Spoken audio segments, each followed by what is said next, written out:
The scorching Arizona sun beat down mercilessly on the dusty main street of Copper Ridge as Sheriff Tom Bradley pushed through the saloon doors. His weathered face grim with determination. Behind him, a crowd of angry townspeople gathered, their voices rising in a cacophony of accusations and demands for justice. "He's nothing but a thieving savage," shouted Marcus Webb, the town's most prominent merchant, his face red with rage. "I caught him red-handed stealing from my store." At the center of the commotion stood a young Native American boy, no more than 14 years old, his dark eyes defiant despite the fear that flickered beneath the surface. His name was Running Wolf, and he belonged to the Chiricahua Apache tribe that lived in the nearby mountains. His clothes were simple but clean, and despite the accusations hurled at him, he maintained his dignity with a straight back and raised chin. "I did not steal," Running Wolf said quietly, his English carefully pronounced despite the obvious effort it took. "I came to trade."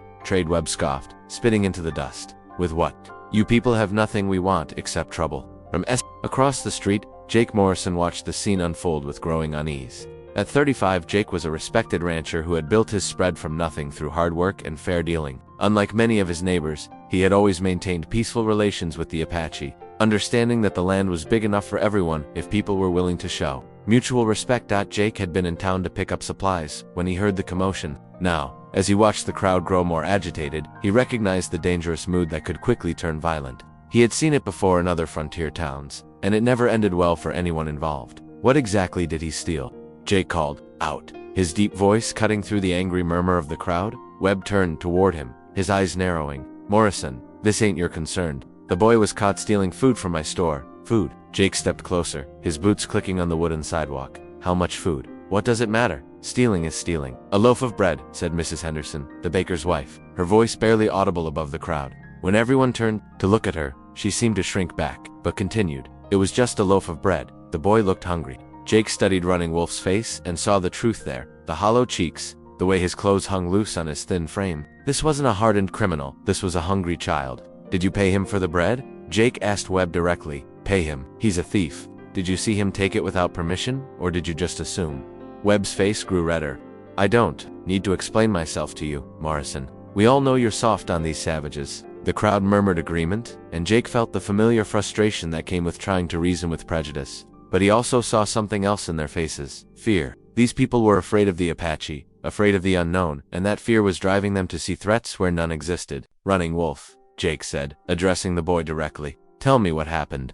The young Apache looked surprised that someone was asking for his side of the story. He glanced around at the hostile faces surrounding him before focusing on Jake. "My grandmother is sick," he said slowly. "She has not eaten in 2 days. I brought furs to trade, but the man would not look at them. He said Apache furs are no good. I was hungry, and I thought maybe if I took just a small piece of bread I could bring it back later with payment." "You see?" Webb shouted triumphantly. "He admits it. He's a thief." But Jake heard something different in the boy's words. Desperation, not criminality.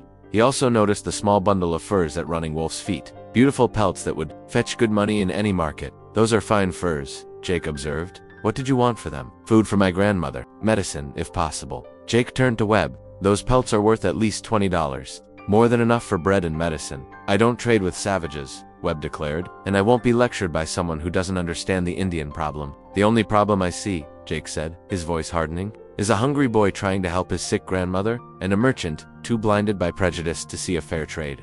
The crowd began to mutter angrily, and Sheriff Bradley stepped forward. "Now, Jake, I appreciate you trying to keep the peace, but the fact remains that the boy took something without paying." "Then let me pay for it," Jake said, reaching into his pocket. "How much for the bread?" "This isn't about money," Webb protested. "It's about teaching these people that they can't just take what they want." "And what about teaching ourselves that we can't just ignore a child in need?" Jake countered. He pulled out a silver dollar and tossed it to Webb, who caught it reflexively. "There, the bread is paid for. Now, Running Wolf, I'd like to buy those furs from you. Will you trade with me?" The boy's eyes widened in surprise. "You would trade with me? Fair trade for fair goods. That's how business should work." Jake pulled out $25 and handed it to Running Wolf. "This should be enough for medicine and food for your grandmother." The crowd watched in stunned silence as the transaction took place. Some looked angry at Jake's intervention, while others seemed thoughtful, perhaps reconsidering their assumptions about the young Apache. "You're making a mistake, Morrison," Webb said coldly. "Mark my words, this kindness will come back to bite you." "Maybe," Jake replied, "but I'd rather be bitten for showing kindness than live with the shame of ignoring a child in need." Running Wolf carefully folded the money and tucked it into his shirt. Then he looked up at Jake with an expression of profound gratitude. "Thank you," he said simply. "I will not forget this." Just take care of your grandmother, Jake replied. And remember, not all white men are the same, just like not all Apache are the same. As the crowd began to disperse, still grumbling about Jake's intervention, Sheriff Bradley approached him. You know this won't sit well with some folks, the sheriff warned. I can live with that, Jake said. Can they live with themselves if that boy's grandmother dies because we were too proud to show basic human decency? Bradley nodded slowly. You're a good man, Jake. I just hope your goodness doesn't get you into trouble. As Jake watched running, Wolf disappeared down the dusty street, heading toward the mountains where his people lived. He felt a sense of satisfaction. He had done the right thing, regardless of what others thought, but he had no idea that his simple act of kindness was about to change his life in ways he could never have imagined. That evening, as Jake returned to his ranch, he found himself thinking about the encounter. The boy's dignity in the face of hostility had impressed him, as had his concern for his grandmother. These were not the actions of a savage, as Webb and others liked to claim, but of a caring family member trying to help a loved one. Jake's ranch sat in a valley surrounded by rolling hills, with a clear stream running through the property. He had built it up over 10 years, starting with nothing but determination and a willingness to work harder than anyone else. The main house was modest but comfortable, with a wide porch that offered a view of the surrounding landscape. As he settled in for the evening, Jake couldn't shake the feeling that something significant had happened today. He had stood up for what was right, but in doing so, he had also made enemies in town. Webb was influential, and his opinion carried weight with many of the other merchants and ranchers. But Jake had learned long ago that a man's character was defined not by popular opinion, but by his actions when faced with difficult choices. Today, he had chosen compassion over prejudice, understanding over fear. As he prepared for bed, Jake looked out his window toward the mountains where Running Wolf's people lived. Somewhere up there, grandmother was receiving medicine and food because her grandson had encountered kindness instead of hatred. It was a good thought to fall asleep to, but Jake Morrison had no way of knowing that high in those mountains, Running Wolf was telling his story to his tribal elders, and that his simple act of kindness was about to set in motion events that would test his character in ways he had never imagined. The Apache had their own code of honor, their own sense of justice and gratitude, and when someone showed kindness to one of their own, especially to a child, they remembered, and they acted. 3 days after the incident in town, Jake Morrison was mending fence on the eastern boundary of his property when he spotted a dust cloud approaching from the direction of Copper Ridge. As the rider drew closer, he recognized Sheriff Bradley's distinctive gray horse and the lawman's hurried pace. Jake, Bradley called out as he reined in his mount. We need to talk? The sheriff's face was grim, and Jake could see the worry lines etched deep around his eyes. This wasn't a social visit. What's the trouble, Tom? Jake asked, setting down his tools and wiping the sweat from his forehead with his sleeve. It's about that Apache boy you helped the other day. Word's gotten around, and some folks in town aren't happy about it. Jake felt a familiar knot form in his stomach. What kind of folks? Marcus Webb's been stirring up trouble, talking about how you're encouraging the Indians to think they can take whatever they want. He's got some of the other merchants worked up, and now there's talk of forming a vigilante committee. A vigilante committee. Jake's voice hardened. To do what, exactly? To deal with the Indian problem once and for all. Webb's convinced them that your kindness to that boy was seen as weakness, and that the Apache will take advantage of it. Jake shook his head in disgust. That's the stupidest thing I've ever heard. The boy was hungry, Tom. His grandmother was sick. What kind of men would we be if we couldn't show basic human decency? I agree with you, Bradley said quickly, but I'm not the one you need to convince. Webb's got people scared, talking about raids and attacks. He's saying that if we don't show strength now, the Apache will think they can walk all over us. Has there been any trouble? Any actual incidents? No, nothing. It's all fear and speculation, but you know how these things go. Fear spreads faster than wildfire, and it's twice as destructive. Jake looked toward the mountains where he knew the Apache lived. In all his years in this valley, he had never had trouble with them. There had been occasional encounters, trading opportunities, requests for water during dry spells, even offers of help during difficult times. The relationship had always been respectful, if distant. What exactly are they planning? Jake asked. That's what worries me. Webb's talking about organizing a raid on the Apache camp, claiming it's a preemptive strike to prevent future problems. He's got about 20 men willing to ride with him. 20 armed men attacking a peaceful camp. Jake's anger flared. That's not justice, Tom. That's murder. I know that, and you know that. But Webb's got them convinced it's necessary for their safety. He's even claiming that you're in league with the Apache, that you're feeding them information about the town's defenses. Jake stared at the sheriff in disbelief. He's accusing me of treason. Not in so many words, but the implication is there. He's saying that your soft attitude toward the Indians makes you a security risk. The absurdity of the accusation would have been laughable if it weren't so dangerous. Jake had spent 10 years building his reputation as an honest, hardworking rancher. Now, because he had shown kindness to a hungry child, That reputation was being twisted into something sinister. When are they planning this raid? Jake asked. Tomorrow night. They're waiting for the new moon, thinking the darkness will give them an advantage. Jake felt sick. 20 armed men attacking a camp that likely contained women, children, and elderly people. It would be a massacre, not a battle. I have to warn them, he said. Bradley grabbed his arm. Jake, think about what you're saying. If you warn the Apache and they disappear before the raid, Webb will know you tipped them off. You'll be branded a traitor for sure, and if I don't warn them, innocent people will die. I can live with being called a traitor, Tom. I can't live with having blood on my hands. The sheriff studied Jake's face and saw the determination there. You're really going to do this, aren't you? I have to. It's the right thing to do. Bradley was quiet for a long moment, then nodded slowly. I can't officially support what you're doing, but unofficially, while I might be too busy with paperwork tomorrow night to notice if someone rides out toward the mountains. Jake clasped the sheriff's shoulder gratefully. Thanks, Tom. I know this puts you in a difficult position. Just be careful. If Webb finds out what you're planning, he might decide to deal with you before he goes after the Apache. After Bradley left, Jake spent the rest of the day preparing for his journey to the Apache camp. He had never been there before, but he knew roughly where it was located, high in the mountains, near a series of natural springs that provided fresh water year-round. As evening approached, Jake saddled his best horse, a sturdy bay mare named Star who was sure-footed on mountain trails. He packed light, some food, water, and his rifle, though he hoped he wouldn't need the weapon. The ride to the Apache camp took most of the night. Jake followed game trails and creek beds, staying away from the main paths that Webb's men might use. The moon was indeed dark, making navigation difficult, but Star seemed to sense the urgency of their mission and picked her way carefully through the rocky terrain. As dawn broke over the mountains, Jake finally spotted smoke rising from cooking fires ahead. The Apache camp was situated in a natural bowl surrounded by high cliffs, with only one main entrance, a narrow canyon that could easily be defended. Jake dismounted and led Star forward on foot, not wanting to appear threatening. As he approached the canyon entrance, he was not surprised when several Apache warriors emerged from concealment, their weapons ready but not directly threatening. One of the warriors, a man of about 40 with graying hair and intelligent eyes, stepped forward. Jake recognized him as someone he had seen during previous trading encounters, though they had never spoken directly. "White man," the warrior said in accented English. "Why do you come to our home?" "I come with a warning," Jake replied. "Men from the town plan to attack your camp tonight." 20 armed men, led by Marcus Webb. The warrior's expression didn't change, but Jake saw his grip tighten on his rifle. "Why do you tell us this?" "Because it's wrong. You've done nothing to deserve an attack. This is about fear and hatred, not justice. You are the one who helped." "Running Wolf," the warrior said. It wasn't a question. Yes, he was hungry, and his grandmother was sick. Any decent person would have done the same. The warrior studied Jake's face for a long moment, then nodded to his companions. "I am Stone Bear, war chief of this band. Running Wolf is my nephew. You will come with us."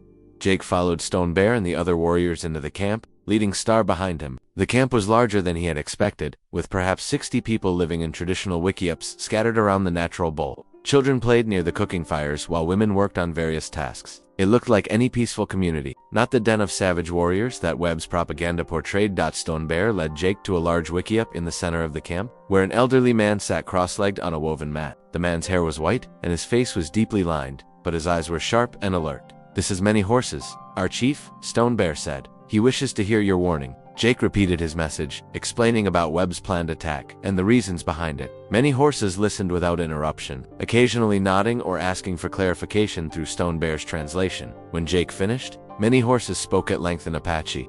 Stone Bear translated.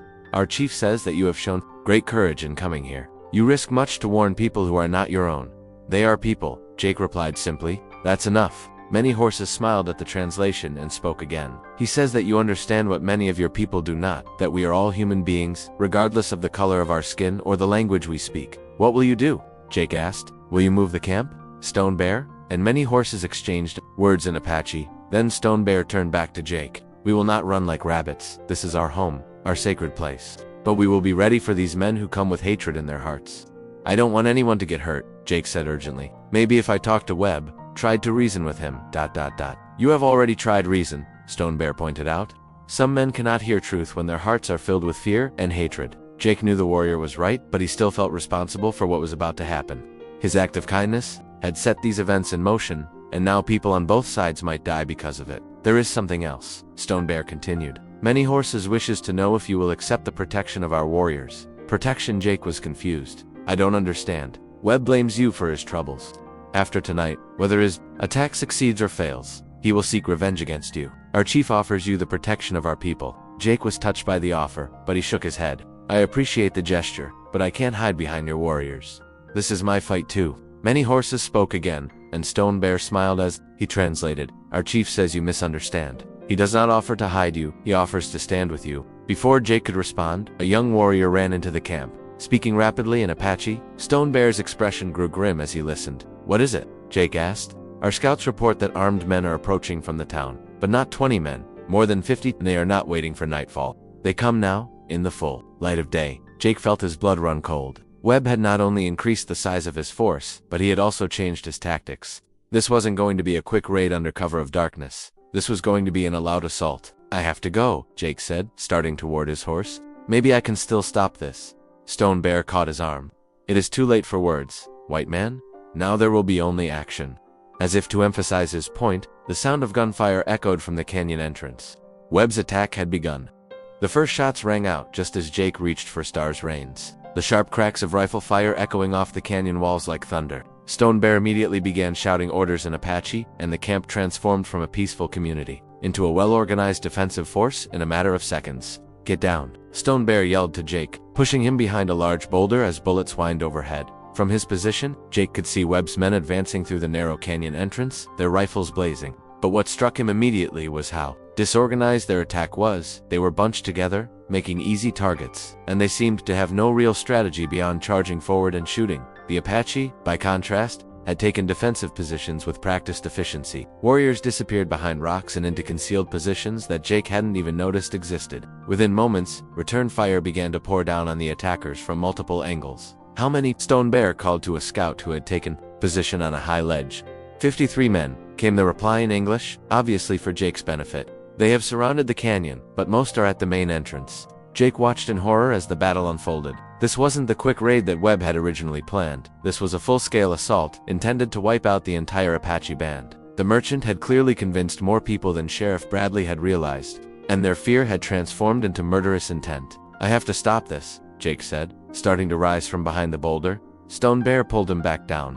"You will only get yourself killed. These men did not come here to listen to reason." As if to prove his point, Jake heard Webb's voice, shouting from the canyon entrance. "Morrison, we know you're in there. You Indian-loving traitor, come out and face justice." "Justice," Jake called back, his anger overriding his caution. "You call attacking innocent people justice? Innocent?" Webb's laugh was harsh and bitter. "These savages have been planning to attack our town. You've been helping them, feeding them information. That's a lie, and you know it. The only lie here is your claim to be a loyal American. You've chosen your side, Morrison, and it's not ours." The gunfire intensified, and Jake could see that despite their superior numbers, Webb's men were taking heavy casualties. The Apache warriors were fighting with the skill and knowledge that came from defending their homeland, while the townsmen were motivated primarily by fear and hatred, emotions that made for poor tactical decisions. But Jake also realized that the Apache couldn't hold out indefinitely. They were outnumbered, and Webb's men had more ammunition. Eventually, the defenders would be overwhelmed. "Stone Bear," Jake said urgently, "is there another way out of here?" "Yes, but we will not run. This is our home. I'm not asking you to run. I'm asking if there's a way to get word to Sheriff Bradley." "He doesn't know about this attack." Webb told him it was planned for tonight. Stone Bear considered this, then nodded to one of the younger warriors. "Swift Hawk can reach the town unseen, but will your sheriff come?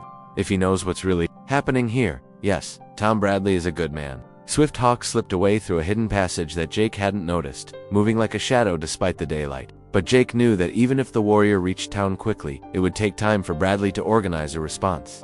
The battle continued to rage, and Jake found himself in the surreal position of being protected by the very people that Webb claimed he was betraying. Apache warriors risked their lives to keep him safe, sharing their ammunition and water with him, as if he were one of their own. "Why?" Jake asked Stone Bear during a brief lull in the fighting. "Why are you protecting me?" "Because you protected one of ours, when you could have walked away," the war chief replied. "Because you came here to warn us when you could have stayed silent. Because you understand that honor is not about the color of a man's skin, but about the content of his heart." As the morning wore on, Jake began to notice something strange. Despite their superior numbers, Webb's men seemed to be having trouble maintaining their assault.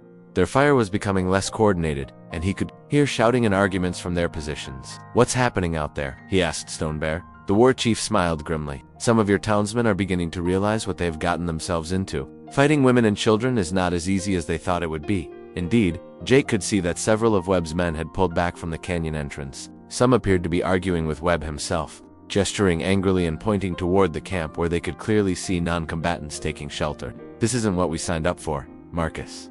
Jake heard one man shout. "You said we were going after warriors who were planning to attack the town? They are warriors," Webb replied, though his voice carried less conviction than before. "Those are children, Marcus, and old people. What kind of men does that make us?" The dissension in Webb's ranks gave the Apache defenders hope, but it also made Webb more desperate. Jake could see the merchant moving among his men, trying to rally them with increasingly frantic rhetoric. "Don't listen to their lies," Webb shouted. "These savages would murder your families in their beds. We have to finish this." But Jake could see that Webb was losing control of his men. The reality of the situation, attacking a community of families rather than a war party, was too much for many of the townsmen to stomach. It was then that Jake heard the sound he had been hoping for. The thunder of approaching horses from the direction of town. Sheriff Bradley had received Swift Hawk's message and was coming with help. "Tom Bradley," Jake shouted as loud as he could. "We're in here." Webb's men attacked without provocation. The sound of Bradley's voice carried clearly across the canyon. "Marcus Webb, by the authority of the territorial government, I order you to cease fire and withdraw your men immediately." Webb's voice was filled with rage and desperation. "These people are harboring a traitor. Morrison is in there with them. Jake Morrison is a respected citizen of this territory. If you have charges against him, you'll bring them before a proper court, not settle them with vigilante violence." Jake could hear the sounds of Webb's men beginning to withdraw, their appetite for battle diminished by the arrival of legitimate authority. But Webb himself seemed determined to continue the fight. "I won't let you protect these savages," Webb screamed. "They're a threat to every decent family in this territory. The only threat I see here is a man who's lost his mind." Bradley replied. "Stand down, Marcus, before this gets any worse." But Webb had passed the point of reason. Jake watched in horror as the merchant raised his rifle and aimed it not at the Apache positions, but directly at Jake himself. "If I can't have justice," Webb snarled, "I'll have revenge." The rifle shot echoed through the canyon, but it wasn't Webb who fired. Stonebear's bullet took the merchant in the shoulder, spinning him around and sending his own shot wild. Webb dropped his weapon and fell to his knees, clutching his wounded arm. "It's over," Bradley announced, his voice carrying the weight of absolute authority. "Everyone put down your weapons." Now, the silence that followed was profound. After hours of gunfire and shouting, the sudden quiet seemed almost unnatural. Jake slowly stood up from behind his boulder, his ears still ringing from the battle. Sheriff Bradley rode into the canyon with a dozen deputies, their badges gleaming in the afternoon sun. The lawman's face was grim as he surveyed the scene. Wounded men on both sides, bullet holes scarring the ancient rock walls, and the smell of gunpowder hanging heavy in the air. "Jake," Bradley called out, "are you all right?" "I'm fine, Tom, but there are wounded men who need attention." Bradley nodded and began organizing medical care for the injured. To his credit, he made no distinction between the wounded townsmen and the Apache warriors who had been hurt in the fighting. Many horses emerged from his shelter, walking with dignity despite the chaos around him. Stonebear translated as the elderly chief spoke to Bradley. "He says that your people are welcome to tend their wounded here," Stonebear relayed. "He also says that he holds no grudge against those who were misled by fear and hatred." Bradley removed his hat respectfully. "Please tell your chief that I'm grateful for his wisdom and mercy. This should never have happened." As the wounded were being treated and the situation stabilized, Webb was helped to his feet by two deputies. His face was pale from blood loss and shock, but his eyes still burned with hatred. "This isn't over, Morrison," he said through gritted teeth. "People will know what you really are." "They already know what I am," Jake replied calmly. "The question is whether they'll learn what you are." Over the next several hours, as statements were taken and the full scope of the incident became clear, Jake found himself amazed by the restraint shown by the Apache. Despite being attacked without provocation, they had fought only to defend themselves and had shown mercy to their attackers once the threat was over.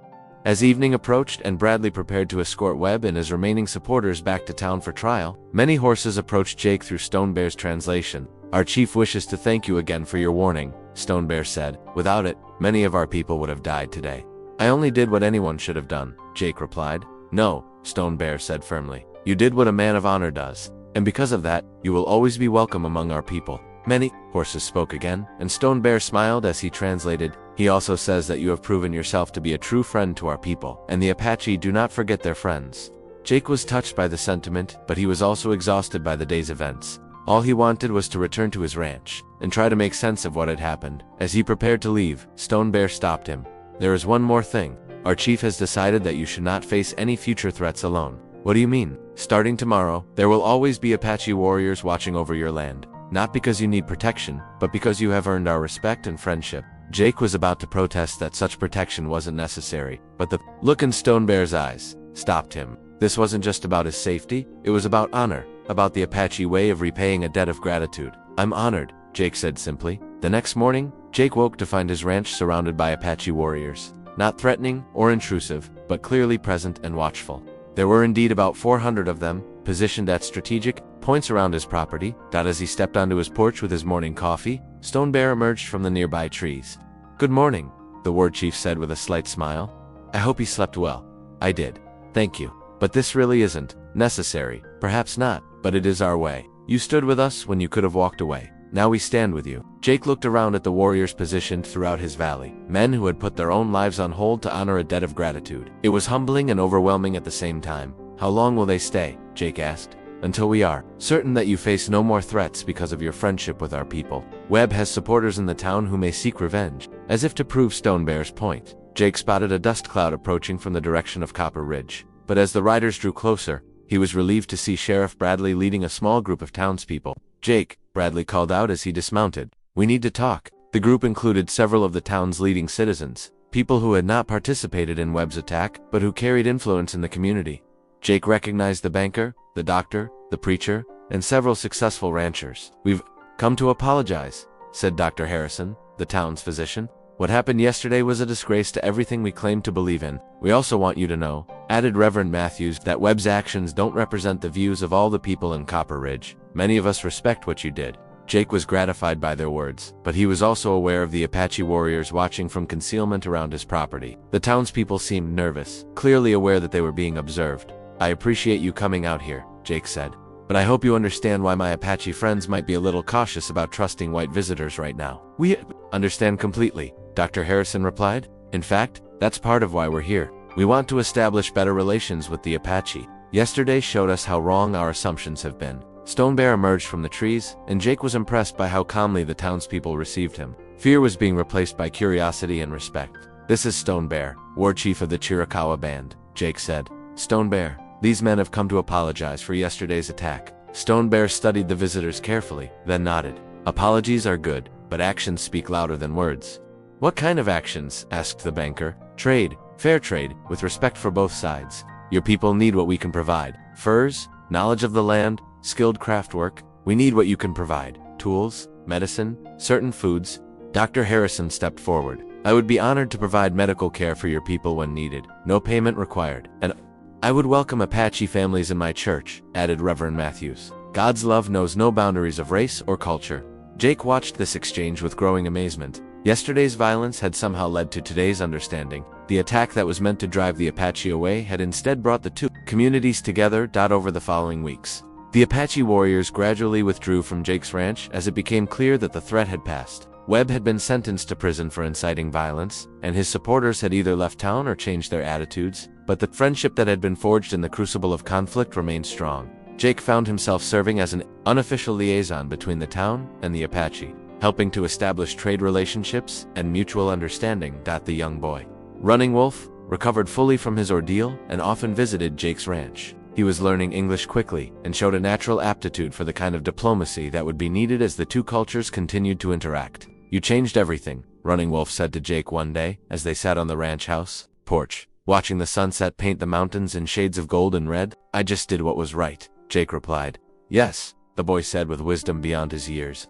"And sometimes doing what is right changes the world." Jake smiled, thinking about how a simple act of kindness, paying for a loaf of bread, had led to friendship, understanding, and a better future for everyone involved. It was a reminder that individual actions, no matter how small they might seem, could have far-reaching consequences. As the stars began to appear in the darkening sky, Jake felt a deep sense of satisfaction. He had stood up for what was right, even when it was difficult and dangerous, and in doing so, he had helped build a bridge between two worlds that had been separated by fear and misunderstanding. It was, he reflected, a pretty good day's work. Legal disclaimer: this story is completely fictional and was created for entertainment purposes. Any resemblance to real persons, living or dead, or actual events is purely coincidental.